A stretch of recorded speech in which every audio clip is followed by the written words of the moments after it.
All right, hello everybody. Just gonna manage to open this water. There we go. Yeah, as he said, I'm gonna talk about cross-platform gaming with Flutter and Flame today. And I haven't seen a lot of Flutter people here in the conference, so I guess that's why it's a little bit, it's not that many people in here. But you won't regret it.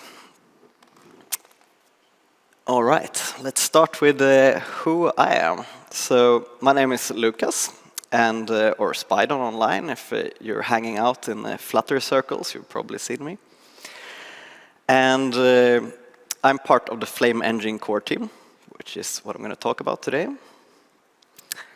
And I'm a Flutter and Dart Google developer expert since recently. And I'm organizing a conference in Stockholm called Flutter and Friends. So if you're into Flutter, you should really come visit us there. A while ago, I worked at DICE, which you might have heard of. It's a part of EA. We built like Battlefield 1 and games like that. And I'm not a gamer, which a lot of people are surprised to hear. Like, you're building a game engine, but you don't play games. But I enjoyed all of the nice little puzzles you get while building a game engine. And other than that, I enjoy climbing and hiking and obviously programming and building keyboards. And I'm part of Bluefire, which is an open source collective. So we just build lots of packages and tools around the Flutter and Dart ecosystem. Like, it's all for free. We just, we get some donations, but yeah, it's not much. We have 5 core members, and as I said, we're building Flutter and Dart packages, and the biggest one is Flame. We're also building one called Audio Players, because audio is not built into Flutter, so you always need to use a package to handle audio. And obviously, a game without audio wouldn't be much fun, so we're maintaining that too. And something called Photo View, and a physics engine called Forge 2D, which is like a box 2D clone, kind of. And a lot more packages. I think we have like 50 or 60 packages that we're maintaining right now. And we have a big friendly community around Bluefire. So if you ever get stuck, it's you can come into our Discord and ask questions about anything. And since this is not a pure Flutter conference, I'm going to talk a little bit to you about what Flutter is. So Flutter, Google calls it a UI toolkit, and it's super easy to get it up and running, and you get all platforms running directly, like out of the box. You barely have to do anything. And it has like 5 foundational pillars that I'm going to talk about. And yeah, first of all, it's fast. It doesn't go through any like middle layers or anything. It doesn't go through the JVM or so. It just compiles directly to machine code on all platforms, which means that we can make it super fast. And they're building a new rendering engine now called Impeller, which will make it even faster. And this makes it possible for us to render in obviously 60 FPS, but also like 120 FPS and stuff on screens that can handle faster rendering times. And you're also super productive meanwhile you're working in Flutter, because you have something that you don't have in a lot of other ecosystems, and that is like hot reload. So meanwhile you're coding, you just save and you see the changes directly. No need to recompile or anything, and you keep the state where you are. So if you have a list and you have scrolled down something and you just change some elements in the UI, you will see that directly and on all platforms, which makes it, it makes it super quick to both debug and just to develop. And obviously, you need to have it beautiful. So they have the Google design teams. They have put a lot of effort into making everything look really great. And if you if you want to make an iPhone app that looks like an iPhone app and an Android app that looks like an Android app, you also have support for that. Meanwhile, you're still in the same code base, which is very handy. And like, if you compare to Apple's ecosystem, this is the complete opposite. Everything is open source, and everything you are able to interact with all the team that are building Flutter. You can open issues, and you can talk to them, and you can even provide the fixes yourself if it's very important for your company that a certain fix gets in. If you try to do that in a lot of other ecosystems, you will have a hard time to do it. And there are also lots and lots of open source packages around Flutter on something called mdevcamp. And as I said earlier, you can run it pretty much everywhere, like Android, iOS, on the web, on Linux, Mac OS, and Windows, and you can even run it on embedded stuff. So if you want to get it on your fridge or something, then go ahead, or your smart TV. So it's quite easy to, like, just if you want to run it on some obscure hardware, then you can get it to run on there, which is pretty cool. And Dart is the language that you write in when you're developing in Flutter. And so Dart from the beginning was supposed to be like a replacement for JavaScript, but that obviously never happened. But then when they started building Flutter, they're like, okay, we need to have a nice and type-safe language that has all these nice features. And then they're like, oh, but we have already built Dart. So then they just skipped this whole thing with like, oh, Dart should replace JavaScript, and just used that for Flutter instead. And it's improving very quickly, and it's the tagline for Dart is like the language that you didn't know that you knew, because it's so similar to other languages that you can just get started directly pretty much. And why did we choose Flutter for building a game engine in it? So it might seem like quite a weird choice, but you get quite a lot out of the box from Flutter that we thought was pretty good. So you have direct access to a canvas and bare bones API, which is very performant. So then from that canvas, we can just build out whatever we want, right? And very high rendering performance, and a mature ecosystem. There are lots of things built around Flutter already. And multi-platform, of course. So just getting like 5+ platforms out of the box is amazing.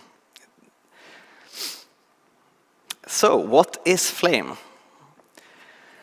So it's the most popular game engine for Flutter, but it's also pretty much the only game engine for Flutter. So I guess it's also the least popular game engine for Flutter. And on GitHub now, let's just some statistics. We have like 9,000 stars, lots of commits, and lots of forks, and I think it's closer to 250 contributors now. And it's used by 8,000 public repositories, and we have no idea how many people use it on like closed repositories or closed apps. So it's probably quite a lot more. And in Flutter, there is this little like stamp of approval that you can get from Google, which is called a Flutter favorite. And we have gotten that stamp, which gives us, it's like a little bit of a quality control thing, kind of. And we released 1.17 just the other day, so it's like actively developed. And in Flutter, everything is a widget, and Flame is just another widget. So you can just develop your app like you would develop any Flutter app. And then if you want a small game somewhere inside of your app, you can just put it in there. Or if you just want to make a cool animation or something, you could also use Flame for it, even though it's not a game. So it would look something like this. You have your normal widget tree in Flutter, and you put your game widget in there. And in Flame, we rely on something that we call the Flame component system. And it's a little bit similar to the widget tree, but it's more aimed to solve the problems that you get in game development. So here we have components that have children instead. So any component can have as many children as it wants. And in the core, in the root, you have something we call the flame game. But you can also, a flame game is also components. You can have a flame game inside of a flame game inside of a flame game if you would like. And a lot of people are wondering, oh, can you use Flutter widgets inside of Flame? And the question is, kind of. But since it's a completely different structure of widgets and components, you can put the widgets on top of the game, but not like inside of it, if that makes sense. And this is kind of the boilerplate code that you need to get started with a Flame game. You just extend the Flame game, and then you have a few lifecycle methods that you can override. For example, onload, where you can load assets and stuff that takes time meanwhile you want to show a loader or something. Or you can add other components here. And components you can add at any time during the game. So it doesn't have to be like during compile time. And this is just the main method, and it looks pretty much the same for all Flutter apps. So you just run app, and then you have your root widget there, and it will start your game. And in Flame, with like pretty much any game engine, you have something called the game loop. And a game loop is working kind of the opposite of how it works with widgets. So with widgets, you want to re-render them as seldom as possible, because in that way you conserve battery, etc. But that is very hard to do when you're doing a game, because there are so many like animations and stuff happening at the same time. It's not just a reactive UI, right? So in the game loop, you have an update method and a render method. And the update method, it takes the delta time, which is the time from the last time it ran update. And after it has run update, then it renders the state. So you update all your state inside of the update methods, and then render it inside of render. And then if you want to have some input or something, that one will always like interrupt there, of course. And all components, they have these update and render methods. So you don't just have to do it in the root. You can like separate all the concerns into different components. So if you want to have your player component, for example, you don't want to update that one's state directly from the game, maybe. Maybe you want to have that one a little bit encapsulated into its own component. And as I said, components can have as many children as they want. And these children will like move around with its parent. So if you like place this parent somewhere on the screen, say that this is the player, and then you give it a weapon as a child, then that weapon will like follow around that player, like where you have placed it in. So it's always relative to its parent, which makes it quite powerful. So then you can just, if you pick up a new weapon, it will you just do player.add new weapon, and it will all of a sudden carry that weapon without you having to calculate where the weapon should be on the screen, etc. And as I said earlier too, you don't have to add the components in like during compile time. You can add them at any time you want. And one of our most used like core components is called a position component, and that one has 4 different fields. And it's the position, which is the vector2, and a vector2 is just the x and y, so it's like just a tuple. And then it has a size and a scale, if you want to like zoom it in or so, and an angle. So, like I said, all the children of this component will be relative to the properties of its parents.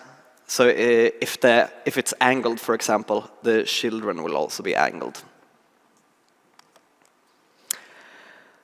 And here is just a sample of a sprite component with a like very, very simple little image.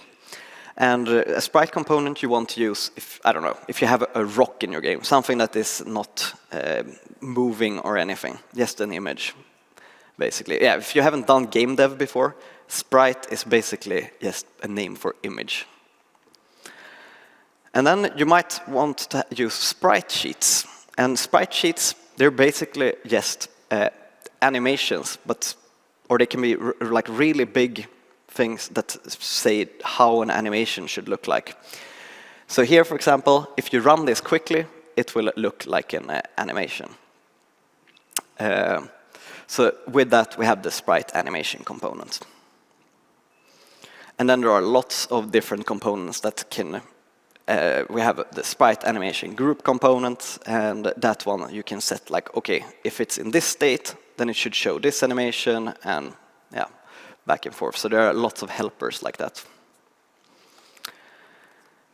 And in Flame, it's a quite modular ecosystem. So first we have the core package, which is called Flame.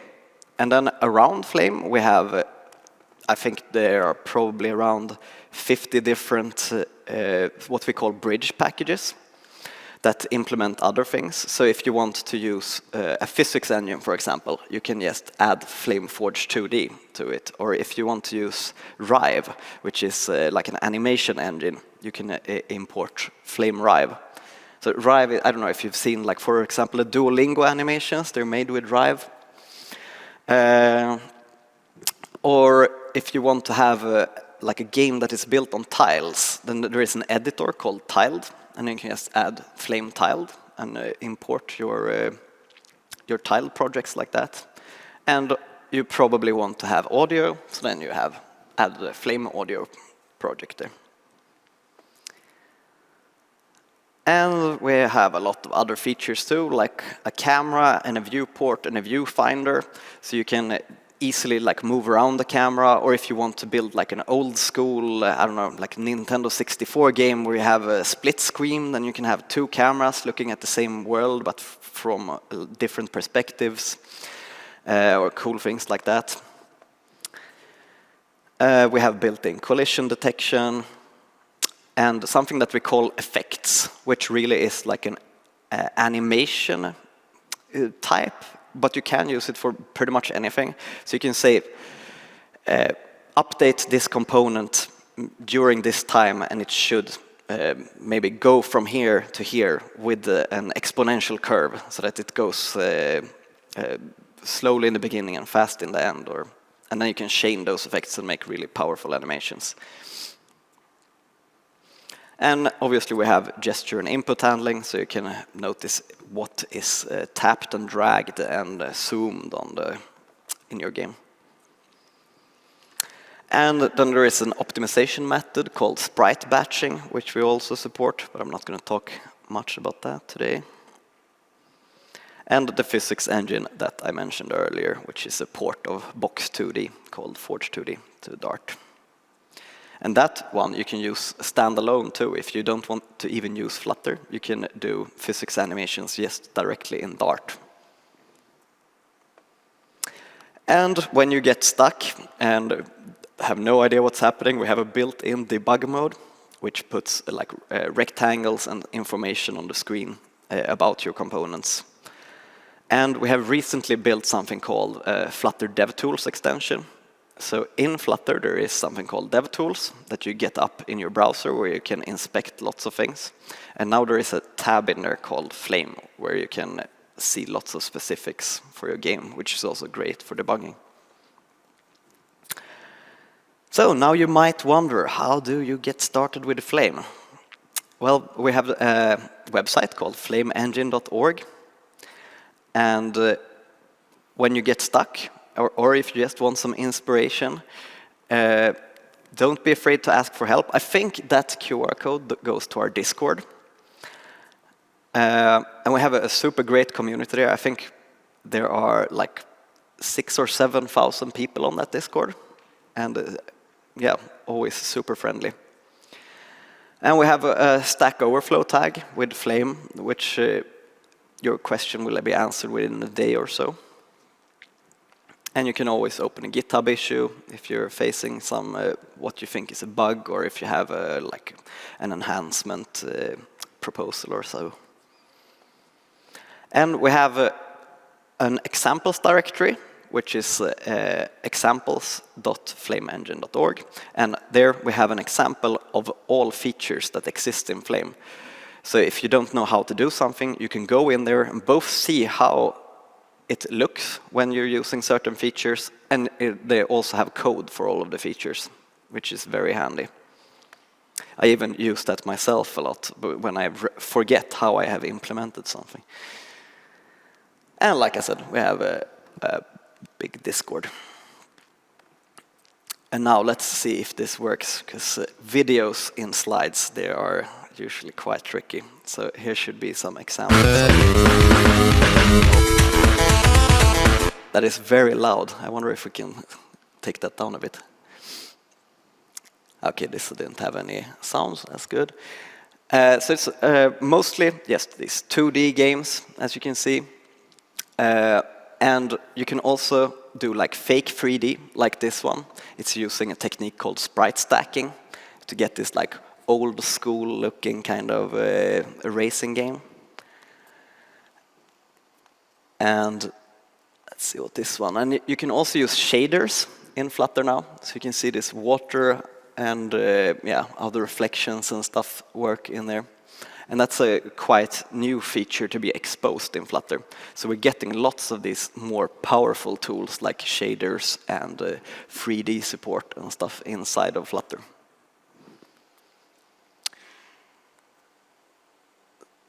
Oh yeah, and if you want to make a game for your watch, you can do that too with Flame. It's a little bit different than like UI-wise than coding for a cell phone, since the screen is so small, but the code looks exactly the same.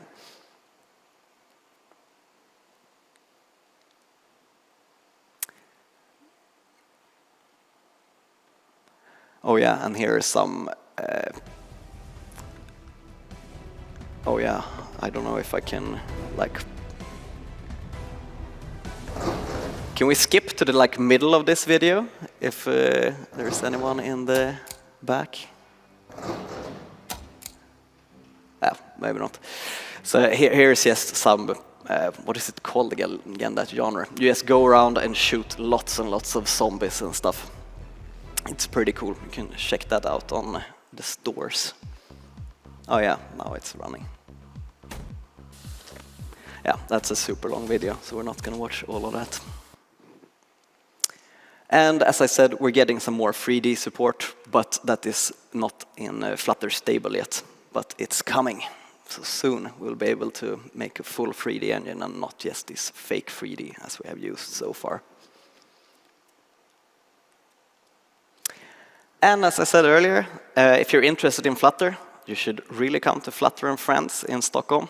It's a little bit more, the conference is a little bit different than this one. It has a whole other aspect of like social activities and stuff. So you can do like kayaking and a bike tour or like VR games. And so one full day of the conference is just about like socializing with the community.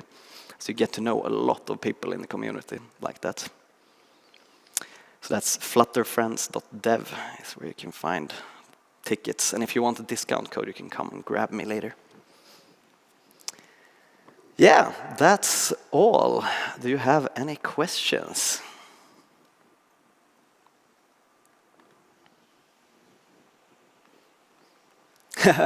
Flutter here, thanks God. Yeah. Whoop, whoop. Yeah, we're not a lot of people here with Flutter. Are there any well-known games made with Flame?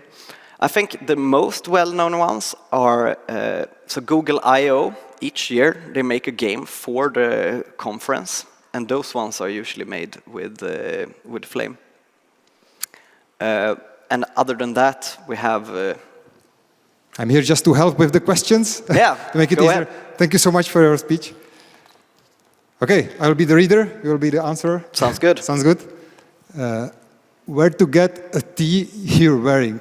Oh yeah, so that is the Flutter conference that I was talking about, Flutter and Friends. So if you go there, you will definitely get a t-shirt like this.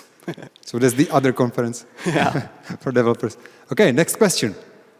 Is there any gamepad support in Flame or Flutter for phones? So there is an old package for phones which has some support, but it's not very good right now. We have built a new package called Gamepads, but we haven't built the phone support for it yet. So it works for all the desktop platforms, but not very good for the phones. So in probably the coming months, when we get some time, we will code Gamepad support for phones too, if nobody else does it in the community before us. And next question is, very cool presentation, thank you. And it continues. It was recently shown that Flutter supports 3D. Is it possible to do 3D scenes and objects in Flame? Good question. So not yet. We have like a very alpha implementation of how it can be used, but you need to use the Flutter master channel, which is like super unstable. So it's nothing I would recommend for a production game yet. And also in Flame, we don't have like an editor like in Unity yet. So it's in 2D, it's usually fine, but it can be a little bit complicated in 3D when you don't have an editor, I think. Okay, we have 2 more questions. I think we can make them both. Yep. Why should one use Flame and not other game engines like Godot, Unity, and others? Yeah. So they both have their strengths and weaknesses. So for Flame, for example, you will be able to get your game out to all platforms a lot simpler than with Godot and Unity. And you also have the power of building UIs in Flutter, which is like building menus and stuff are a lot more powerful in Flutter than it is in Godot or Unity. But if you're going to build a 3D game or like a AAA game, don't go with Flame then. Go with Godot or Unity or any of the big ones. But if you're building like what's called a casual game or something like that, or anything in the styles that I showed you, then Flame and Flutter is pretty great. And the last one, your favorite state management package? Will Flutter have its own? So in Flutter conferences, this question is pretty much banned because there is such a big fight between the different state management. So Flutter doesn't have any built-in one. And the second question, I don't think I'm allowed to answer yet. But my favorite state management package is something called RiverPod. But I would say pretty much all state management packages have their strengths and weaknesses, except GetX. Don't use that one. Okay, that's it. Oh, we have some more questions. Okay, Popped back. We have some time, so we can do 2 more. What are some good use cases for Flame outside of games?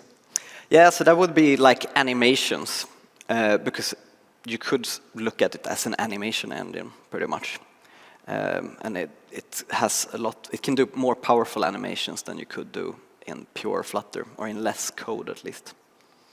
Okay, and very last question. Are the shaders fire specific? No, I guess it's meant to say Flame there, but no, they're not Flame specific. So it's just in GLSL. Okay, perfect. Thank you so much, Lukas. Thank Lukas you. Klingsbo.